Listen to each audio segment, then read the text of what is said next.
and we'd like to present to you the Read to Rise initiative. By using thoughtful children's books, we're spreading diversity, equity, and inclusivity one page and one picture at a time.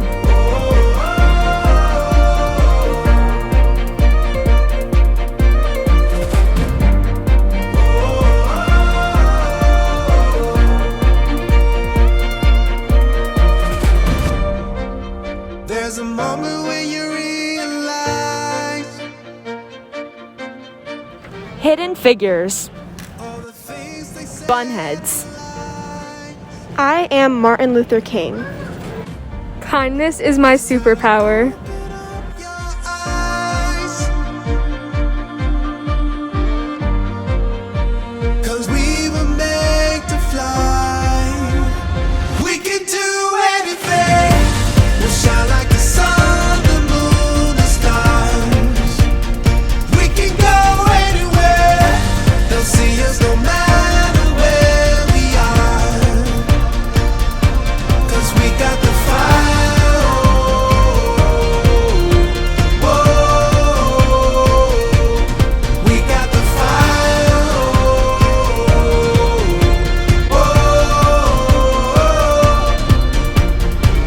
Show the world the impossible is possible.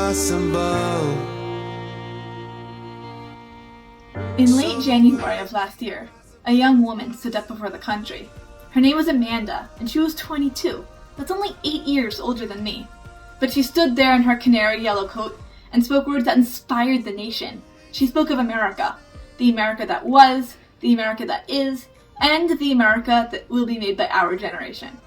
This is where my story begins because of the ways her words affected me. I poured over them, soaked them in until I could recite them in their entirety. Because poetry is my language, and she was fluent. I found sense in the rhythms and rhymes. I was entranced as a learner and a student, and so I studied them in my free time. She used the words of people that inspired her, words of poets and playwrights, and wove them into her work with care. She spoke of trials and tribulations, of darkness and light, and she spoke of the hill we climb, if only we dare. We haven't crested that hill yet, even if we like to believe that we passed it long ago, because when we think that we've already went over it, we don't feel the need to face it at all.